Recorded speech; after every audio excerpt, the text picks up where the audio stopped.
ಅವರ ಒಂದು romantic song February 14 Valentine's day ದಿನ ಲಿರಿಕಲ್ ವಿಡಿಯೋ ಸಾಂಗ್ ರಿಲೀಸ್ ಆಗ್ತಾ ಇದೆ. ಸೊ ಎಲ್ಲರೂ ಸ್ಟಾರ್ ಮ್ಯೂಸಿಕ್ ಆಡಿಯೋ ಚಾನಲ್ ಅಲ್ಲಿ ಅದನ್ನ ನೀವು ನೋಡಿ ಅದನ್ನ ಶೇರ್ ಮಾಡಿ. ಫಸ್ಟ್ ಆಫ್ ಆಲ್ ನಾನು ಸಂತೋಷ್ ಸರ್ಗೆ ಥ್ಯಾಂಕ್ಸ್ ಹೇಳಕ್ಕೆ ಇಷ್ಟಪಡ್ತೀನಿ.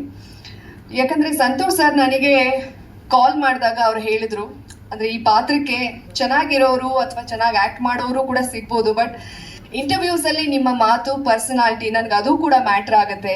ನಿಮ್ಗೆ ಏನೋ ಮಾಡಬೇಕು ಅನ್ನೋ ಒಂದು ಹಂಬಲ ಇದೆ, ಅದನ್ನ ನಾವು ನಿಮ್ಮ ಮಾತಲ್ಲಿ ಇಂಟರ್ವ್ಯೂನಲ್ಲಿ ನೋಡಿದ್ದೀನಿ. ಅದನ್ನ ನೋಟಿಸ್ ಮಾಡಿ ಸರ್ ನನಗೆ ಕಾಲ್ ಮಾಡಿ ಅವ್ರು ಮಾತಾಡಿದ್ದೆ ನಾನು ಅಲ್ಲಿ ಇನ್ಸ್ಪೈರ್ ಆದೆ. So thank you very much sir for this opportunity. ಒಂದು ಬ್ಯೂಟಿಫುಲ್ ಸಾಂಗ್ ಇದೆ, ತುಂಬ ಗ್ಲಾಮರ್ಸ್ ಆಗಿ ಕಾಣಿಸ್ಕೊಳ್ತೀನಿ. ಆ ಸಾಂಗಿಗೂ ಕೂಡ ಥ್ಯಾಂಕ್ಸ್.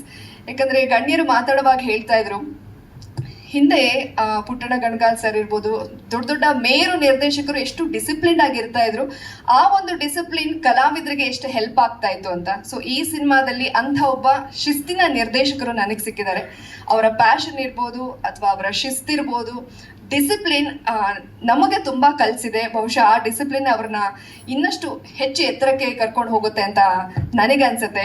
ಯಾಕಂದ್ರೆ 4 ಗಂಟೆ ಅಂದ್ರೆ 4 ಗಂಟೆ ಕರೆಕ್ಟ್ ಆಗಿರ್ಬೇಕು. 1 ನಿಮಿಷ ಆಚೆ ಈಚೆ ಆದ್ರೂ ನನಗೆ ಭಯ ಆಗ್ತಾ ಇತ್ತು. ಸೊ ಇವತ್ತು 3 o'clock ಬನ್ನಿ ಅಂದ್ರೆ ನಾನು 2:45ಗೆ ಕೆಳಗಡೆ ಬಂದ್ಬಿಟ್ಟಿದ್ದೆ. ಅಂದ್ರೆ ಆ ಡಿಸಿಪ್ಲಿನ್ ಬೇಕು ನನಗೆ. ಅಂಥ ಒಬ್ಬ ಸ್ಟ್ರಿಕ್ಟ್ ನಿರ್ದೇಶಕರ ಜೊತೆ ಕೆಲಸ ಮಾಡೋದಕ್ಕೆ ಅವಕಾಶ ಸಿಗ್ಲಿ ಅನ್ಕೊಂತಾ ಇದ್ದೆ. ಅದು ಈ ಸಿನಿಮಾದಲ್ಲಿ ಸಾಧ್ಯ ಆಗಿದೆ. ಅದ್ರ ಜೊತೆಗೆ ನನ್ನ ಸೀನು ಕೀರ್ತಿರಾಜ್ ಸರ್ ಜೊತೆಗೆ ಇರೋದು ನಿಜವಾಗ್ಲೂ ನಾನು ಪುಣ್ಯ ಮಾಡಿದ್ದೀನಿ. ಅವರ ಸಿನಿಮಾಗಳನ್ನ ನೋಡ್ಕೊಂಡು ಬೆಳೆದಿರೋರು ನಾವು. ಅವರ ಆ್ಯಕ್ಟಿಂಗು ಅದ್ರ ಮುಂದೆ ನಾವು ನಿಲ್ಲೋದಕ್ಕೆ ಸಾಧ್ಯ ಆಗಲ್ಲ. ಅವ್ರ ಜೊತೆ ಸ್ಕ್ರೀನ್ ಶೇರ್ ಮಾಡೋದಕ್ಕೆ, ಅವರು ನನ್ನ ತಂದೆ ಪಾತ್ರದಲ್ಲಿ ಅಭಿನಯಿಸಿರೋದು ನನ್ನ ಪುಣ್ಯ ಅಂತ ಹೇಳ್ಬೋದು. ಸರ್ ಹೇಳ್ತಾ ಇದ್ರು ತುಂಬಾ ಡೌನ್ ಟು ಅರ್ತ್ ಇದ್ದಾರೆ, ಅವರು ಬೆಳೀತಾರೆ ಅಂತ. ಅಷ್ಟೆಲ್ಲ ದಿಗ್ಗಜರು ಅಂದ್ರೆ ಅಷ್ಟು ಸಿನಿಮಾಗಳನ್ನ ಮಾಡಿ ಪ್ರೂವ್ ಮಾಡಿಕೊಂಡು ಎಲ್ಲರ ಮನಸ್ಸನ್ನ ಗೆದ್ದಿದ್ದಾರೆ. ಕರ್ನಾಟಕ ಅಷ್ಟೇ ಅಲ್ಲ, ಬೇರೆ ಬೇರೆ ಲ್ಯಾಂಗ್ವೇಜ್ ಅಲ್ಲಿ ಅವರೇ ಅಷ್ಟು ಡೌನ್ ಟು ಅರ್ತ್ ಆಗಿರುವಾಗ ಅವರಿಂದ ನಾವು ಕಲಿಯೋದು ತುಂಬಾನೇ ಇದೆ. ಆ ಸೆಟ್ ಅಲ್ಲಿ ಅವ್ರು ಬಿಹೇವ್ ಮಾಡ್ತಾ ಇದ್ದಿದ್ದು ಅದನ್ನೆಲ್ಲ ನೋಡಿದಾಗ ನಿಜವಾಗ್ಲೂ ಆಶ್ಚರ್ಯ ಆಯ್ತು. ತುಂಬಾ ಫ್ರೆಂಡ್ಲಿ ಆಗಿರ್ತಿದ್ರು, ತುಂಬಾ ವಿಚಾರನ ಹೇಳ್ಕೊಡ್ತಾ ಇದ್ರು ನಮ್ಗೆ. ಇನ್ನೊಂದು ಬಿಗ್ ಬಾಸ್ ಅಲ್ಲಿ